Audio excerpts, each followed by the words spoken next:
Salve, salve rapaziada, vamos gravar mais um vídeo aqui, espero que vocês gostem. Hoje a gente vai falar sobre a Páscoa. A Páscoa passou, né, domingo passado, sexta-feira, né, sexta-feira santa, mas a gente vai fazer um estudo hoje sobre o significado, né, da Páscoa, né. Espero que vocês gostem aí, possam compartilhar, né, comentar, se inscrever, isso ajuda bastante. Primeiramente, né, a Páscoa, ela significa a palavra Páscoa, né, em hebraico, que é Pessah, significa passagem ou passar por cima, né? Aí a gente vê o primeiro exemplo da Páscoa judaica, né, no livro de Êxodo, capítulo 12, verso 11, que fala o seguinte, ó: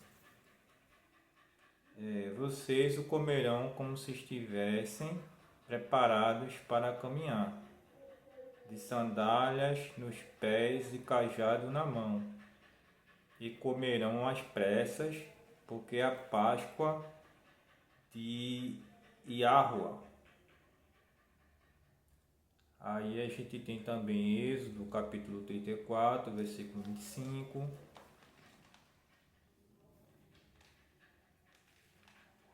Capítulo 34, versículo 25, que fala o seguinte: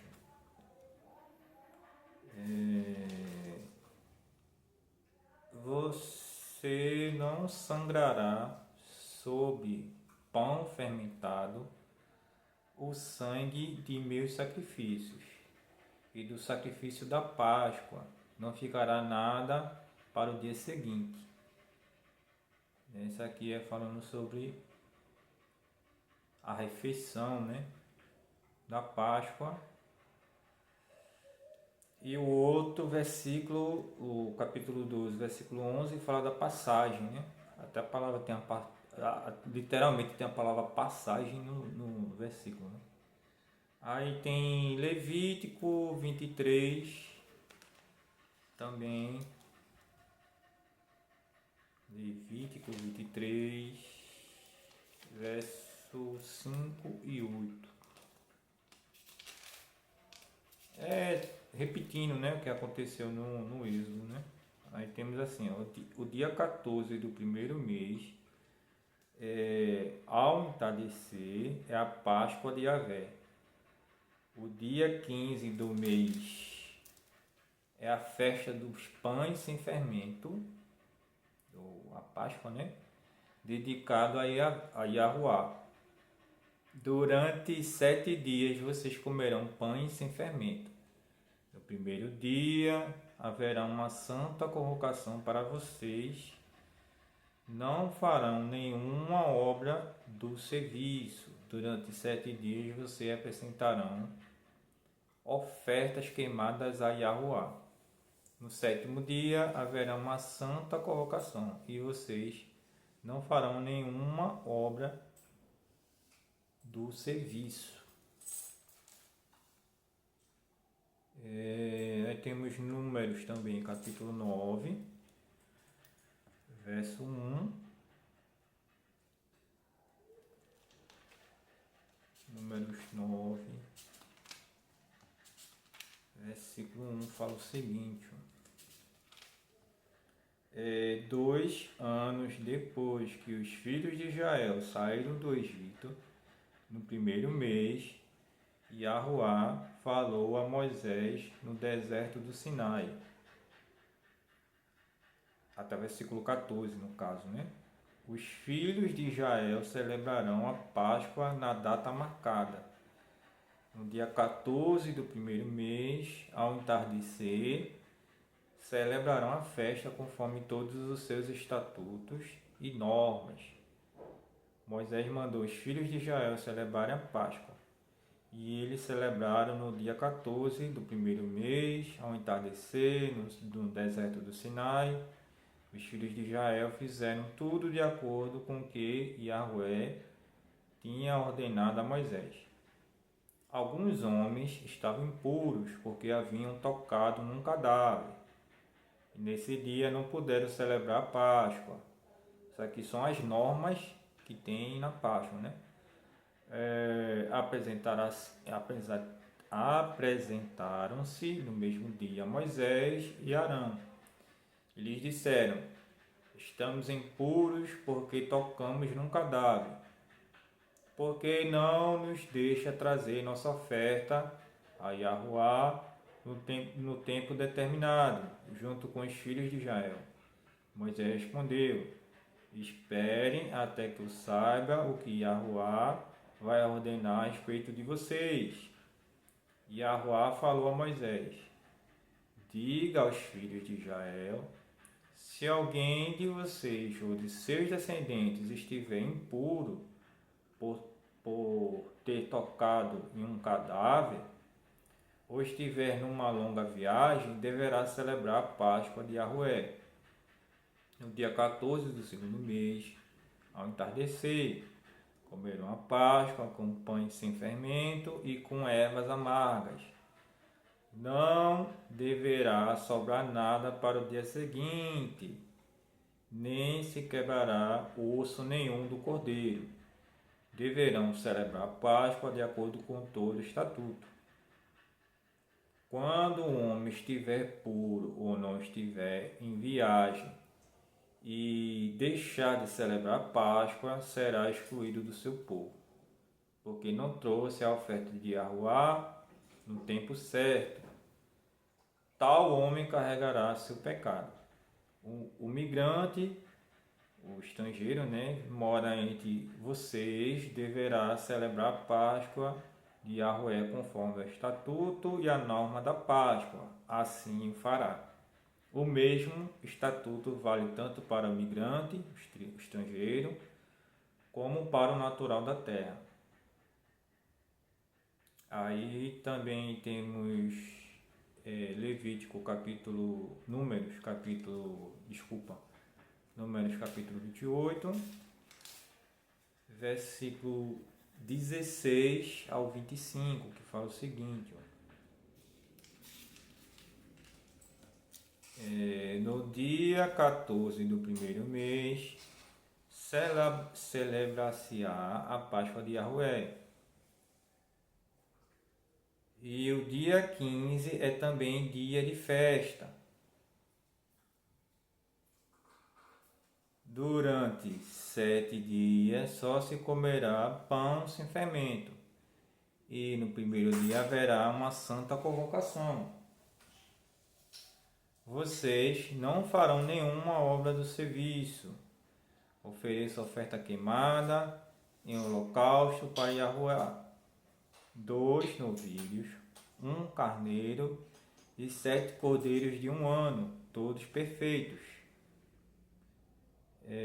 A oblação da melhor farinha amassada com azeite será de 13 litros e meio para cada novilho, 9 litros para o carneiro e 4 litros e meio para cada um dos 7 cordeiros.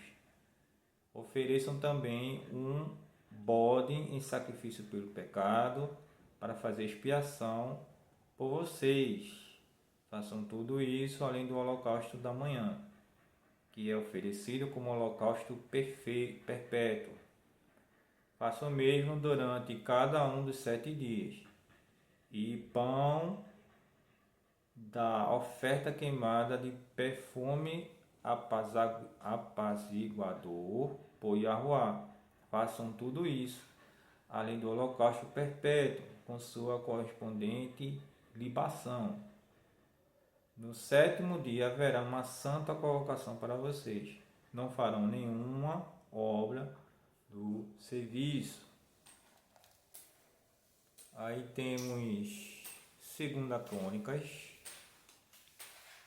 capítulo 30, também falando sobre a Páscoa.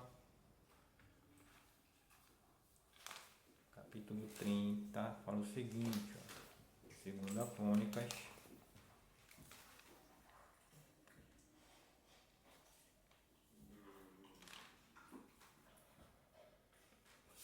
capítulo 30 fala o seguinte: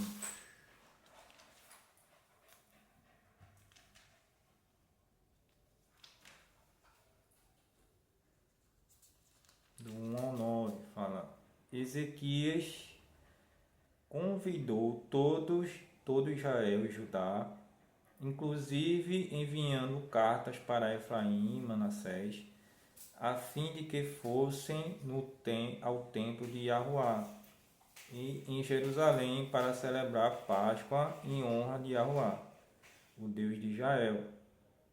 O rei, as autoridades e toda a Assembleia de Jerusalém decidiram celebrar a Páscoa no segundo mês.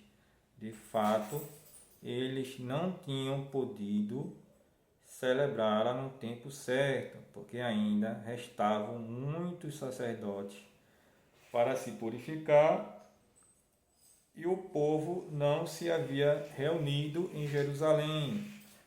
A proposta foi bem aceita pelo rei e por toda a Assembleia. Decidiram então avisar todo Israel, desde Bersaiba até Dan, convidando para que fossem a Jerusalém celebrar uma Páscoa em honra de Yahuá, o Deus de Israel, porque poucos celebravam como está prescrito. Então os mensageiros partiram, levando as cartas escritas pelo rei e pelas autoridades para todo Israel e Judá, com a seguinte ordem do rei: Israelitas, voltem para Yahuá, o Deus de Abraão, de Isaque e de Israel, e ele se voltará para vocês que sobreviveram, escapando do poder dos reis da Síria. Não façam como seus pais e irmãos, que foram infiéis a Yahuá, o Deus de seus antepassados, e que por ele foram entregues à ruína. Como vocês mesmos podem ver, não tenham cabeça dura como seus pais. Comprometam-se com Yahuá, dirijam-se para o santuário dele, que ele mesmo consagrou para sempre. Sirvam a Yahuá, o Deus de vocês, e ele afastará de vocês o ardor de sua ira. Se vocês se voltarem para Yahuá, seus irmãos e filhos vão encontrar a compaixão daqueles que os levaram para o exílio, e estes deixarão que eles voltem para esta terra, porque Yahuá, o Deus de vocês, tem piedade e compaixão. Ele jamais voltará as costas para vocês, se vocês se converterem para ele. O rei aqui aceitou a festa da Páscoa de bom coração e falou para o povo se arrepender. E temos também Josué capítulo 5, falando também da festa da Páscoa, Josué capítulo 5, versículo 10 e 12, que fala o seguinte: os filhos de Israel acamparam em Gigal e fizeram a Páscoa no 14º dia do mês, à tarde, na planície de Jericó. Comeram do produto da terra. Na manhã seguinte, a Páscoa, comeram pão sem fermento e trigo assado nesse mesmo dia. Na manhã seguinte, acabou o maná, e tiveram de comer do produto da terra. Já não havia maná para os filhos de Israel, e nesse ano comeram do produto da terra de Canaã. Então,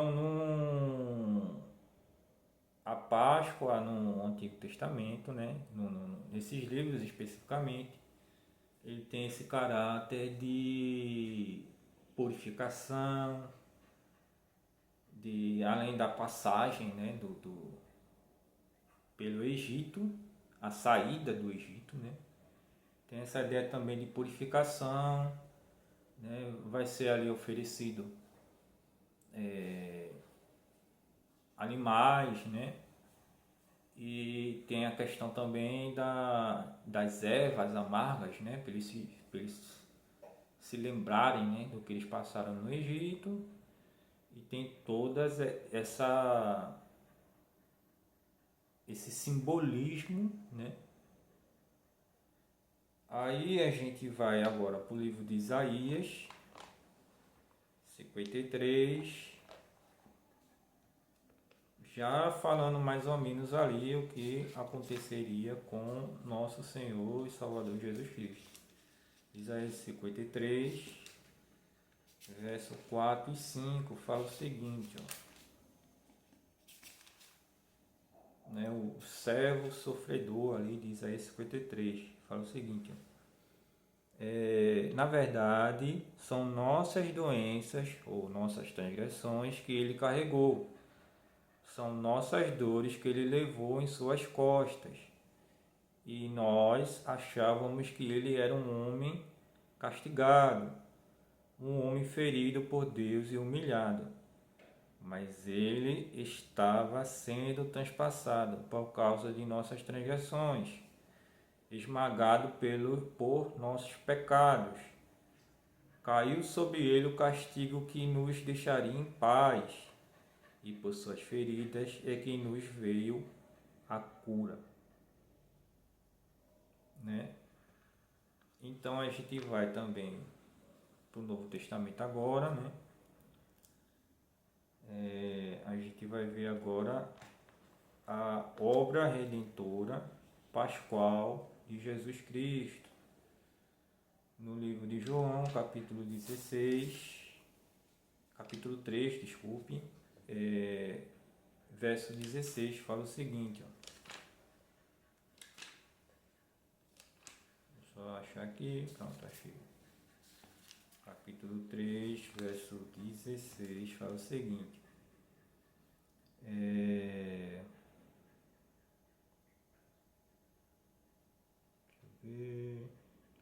Pois Deus amou tanto o mundo que deu seu Filho único para que não morra quem nele acredita, mas tenha a vida eterna.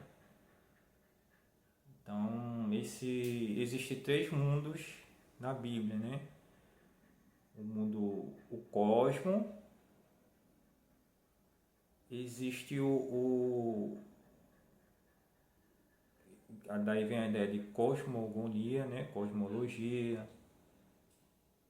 e vem o mundo aqui também pode ser, nesse caso aqui é o homem mesmo, né?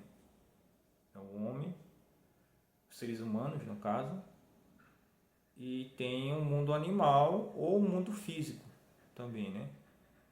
Então são 3 mundos que existem nas escrituras. Quando falar essa palavra mundo, significa isso. Lucas capítulo 24 fala o seguinte, versos 6 e 7.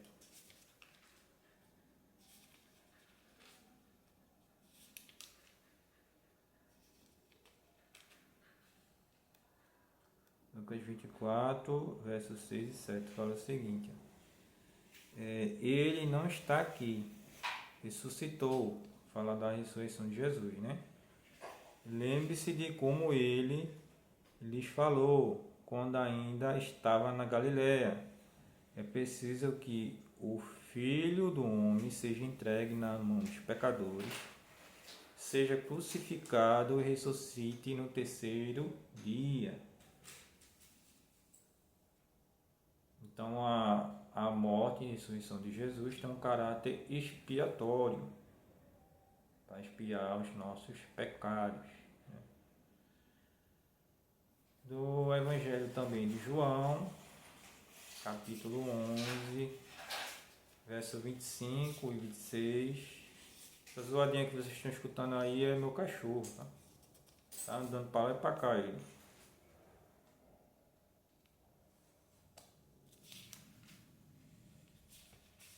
Fala o seguinte,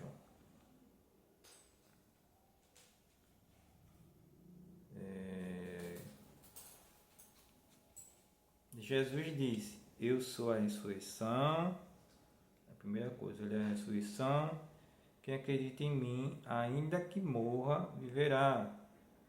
Todo aquele que vive, acredita em mim, não morrerá para sempre. Você acredita nisso?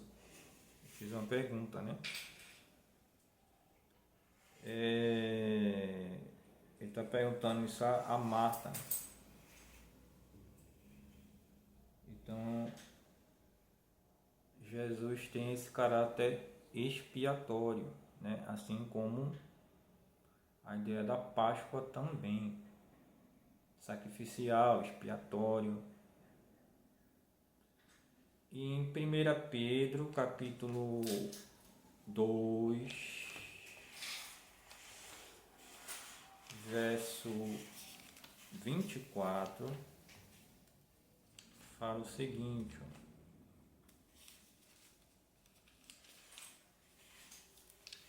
1 Pedro,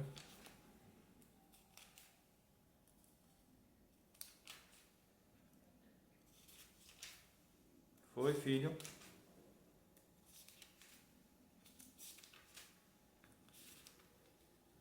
Fala o seguinte, em 1 Pedro,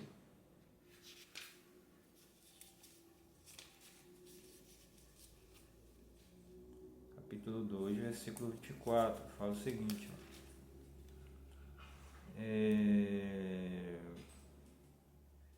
Ele carregou nossos pecados, igual lá a Isaías, né, 53, e seu corpo no madeiro, a fim de que, mortos para os pecados, vivamos para a justiça. Por suas feridas vocês foram curados. Pero praticamente ele está dizendo a mesma coisa do versículo 4 e 5 de Isaías 53, mas ele acrescentou algumas palavras a mais, mas basicamente é o mesmo texto, literalmente, né? Aí a gente tem também Romanos capítulo 6. Romanos capítulo 6, verso 6, verso 9, desculpa, que fala o seguinte, ó.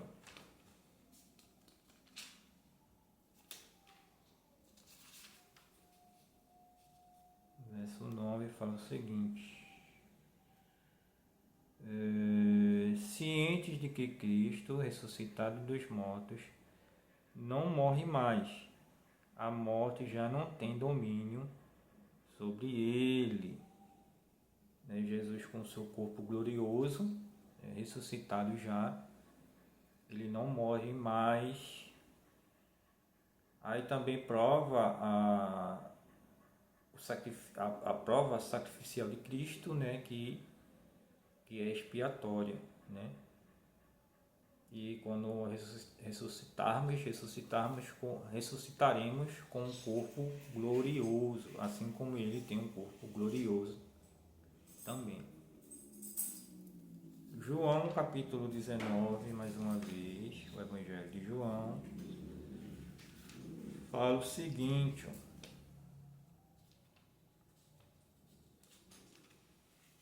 Capítulo 19,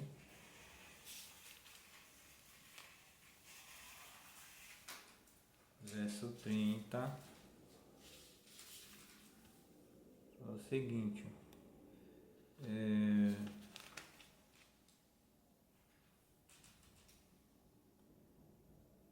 quando ele tomou o vinagre, disse, tudo está consumado. Inclinando a cabeça, entregou o Espírito. Aí o verso 31 fala: como era o tempo de preparação para a Páscoa, os judeus não queriam que os corpos ficassem na cruz durante o sábado. E esse sábado era muito importante para eles.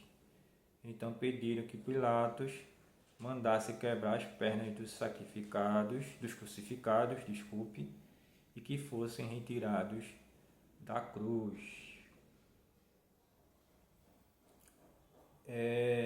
Tem a questão também, né, do por que os cristãos comem peixe em vez de cordeiro. os cristãos eles adaptaram a festa, né? A festa da Páscoa judaica, eles adaptaram e colocaram, em vez do cordeiro, eles colocaram o peixe. Por quê? Porque os primeiros cristãos eles eram pescadores. Então eles fizeram essa troca aí para de um elemento, né, que era o cordeiro, pelo o peixe. Aí hoje os cristãos eles comemoram ainda a Páscoa, os cristãos comemoram a Páscoa, né? A gente encontra isso no livro de 1 Coríntios, capítulo 11, né? Que é a Santa Ceia. E aqui fala exatamente como fala o texto, né? O versículo 23 fala: de fato, eu mesmo recebi do Senhor aquilo que lhes transmiti, a saber, na noite que foi entregue, o Senhor Jesus pegou o pão e, dando graças, o partiu e disse: isto, quer dizer, é o meu corpo, que é para vocês. Façam isto em memória de mim. Do mesmo modo, depois de cear, pegou também um cálice e disse: este cálice é a nova aliança no meu sangue. Todas as vezes que dele beberem, façam isto em memória de mim. De fato, todas as vezes que vocês comem deste pão e bebem deste cálice, anunciam a morte do Senhor até que ele venha. Né? Aí tem a questão também, ovo de Páscoa e tal, mas isso aí tem a ver mais com o capitalismo, né? Do que com a festa em si, né? A festa de Páscoa em si, né? Ou a Santa Ceia ou algo do tipo. Isso aí é mais tem a ver, até a lenda, né? Que Lutero deu um ovo de Páscoa para o Papa, né? E o Papa se revoltou. Se o Papa estava revoltado, se revoltou mais ainda com Lutero, né? Mas isso aí é só suposição, é teoria, né? Mas o ovo da Páscoa tem mais a ver com isso, com a questão do comércio, né? Do que com a questão da celebração da Páscoa em si. Ok, espero que vocês gostem. O vídeo foi bastante longo, mas fica com Deus. Até a próxima. Fui.